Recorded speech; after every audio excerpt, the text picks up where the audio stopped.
इसी तरह के वीडियो पाने के लिए एंड जीके क्यूज के लिए सब्सक्राइब करें एंड सपोर्ट करें। धन्यवाद। हेलो फ्रेंड्स, स्वागत है आपका वर्मा कोचिंग JCERT में। और आज लेकर हाजिर हैं क्लास 9 का हिंदी क्षितिज भाग 1। इसमें हम इनका क्वेश्चन का आंसर करेंगे। आप हमारे प्ले लिस्ट के माध्यम से देख सकते हैं इनके पिछले पाठ का भी क्वेश्चन आंसर। तो आज इसमें हम अध्याय 8 लल्लदक इसके द्वारा लिखा गया ये कविता है। कविता का नाम है वाक। इसमें हम इसका क्वेश्चन का आंसर करेंगे। ठीक है, आप हमारे वीडियो में अंत तक बने रहें और दोस्तों के साथ शेयर करें। अब आपको बताते चलें कि आप अगर हमारे वीडियो में नए हैं तो चैनल को सब्सक्राइब करना न भूलें, हमें सपोर्ट करें। कश्मीरी भाषा की लोकप्रिय संत कवित्री लल्लद का जन्म 1320 के लगभग कश्मीर स्थित पामपोर में सिमपुरा गांव में हुआ था। इसको आप ध्यान से पढ़ेंगे।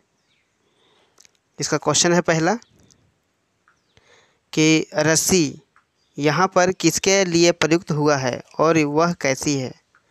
तो आंसर है इसका कि रस्सी यहाँ पर मानव शरीर के लिए प्रयुक्त हुई है और यह रस्सी कच्ची तथा नाशवान है, अर्थात यह कब टूट जाए कहा नहीं जा सकता है। इसी तरह दूसरा क्वेश्चन है कि कवित्री द्वारा मुक्ति के लिए किए जाने वाले प्रयास व्यर्थ क्यों हो रहे हैं। आइए इसका आंसर देखते हैं। इसका आंसर है उत्तर कि कवित्री के कच्चेपन के कारण उसे मुक्ति के सारे प्रयास विफल हो रहे हैं, अर्थात उसमें अभी पूर्ण रूप से प्रौढ़ता नहीं आई है, जिनकी वजह से उसके प्रभु से मिलने के सारे प्रयास व्यर्थ हैं। वह कच्ची मिट्टी के उस बर्तन की तरह है जिसमें रखा जल टपकता रहा और यही दर्द उसके हृदय में दुख का संचार करता रहा, उसके प्रभु से मिलने नहीं दे रहा। तीसरा क्वेश्चन देखते हैं कि कवित्री का घर जाने की चाह से क्या तात्पर्य है। तो आंसर है इसका कि कवित्री का घर जाने की चाह से तात्पर्य है प्रभु से मिलना।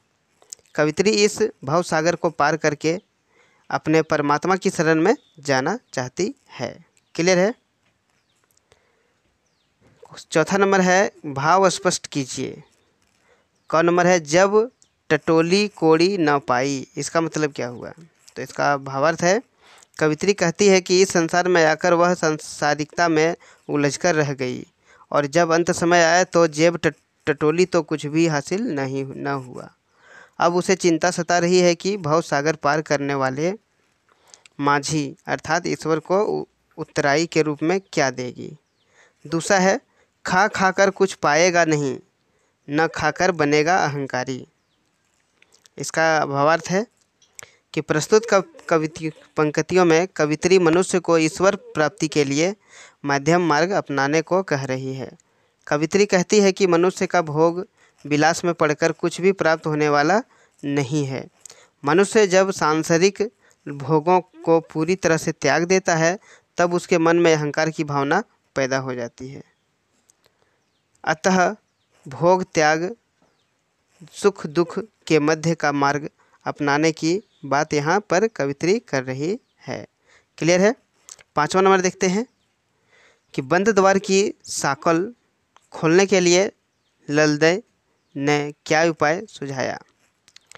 तो इसका आंसर है कि कवित्री के अनुसार ईश्वर को अपने अंतःकरण में खोजना चाहिए। जिस दिन मनुष्य के हृदय में ईश्वर भक्ति जागृत हो गई, अज्ञानता के सारे अंधकार स्वयं ही समाप्त हो जाएंगे।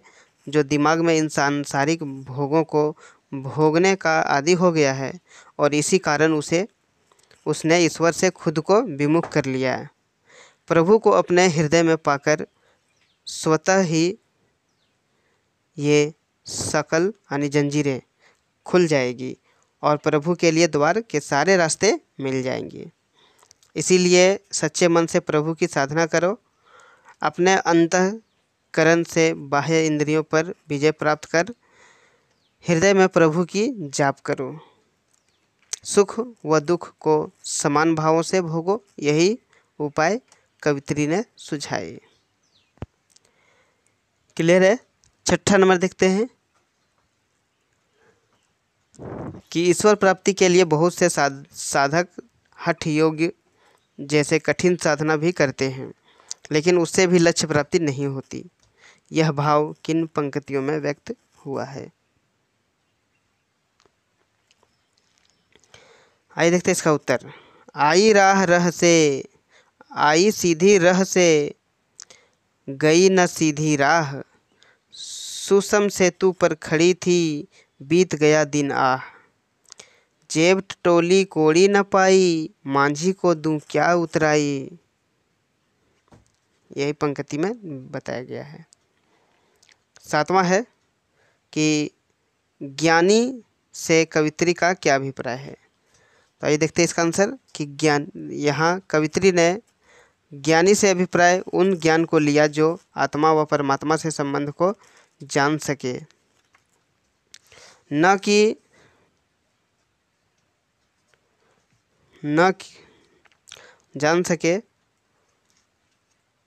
कि उस ज्ञान से जो हम शिक्षा द्वारा अर्जित करते हैं। कवित्री के अनुसार भगवान कण कण में व्याप्त है, पर हम उन धर्मों में विभाजित कर मंदिरों व मंदिरों में ढूंढते हैं। जो अपने अंतःकरण में बसे ईश्वर के स्वरूप को जान सके वही ज्ञानी कहलाता है, और वहीं वह परमात्मा को प्राप्त करता है। तात्पर्य यह है कि ईश्वर को अपने ही हृदय में ढूंढना चाहिए, और जो उसे ढूंढ लेते हैं वही सच्चे ज्ञानी होते हैं।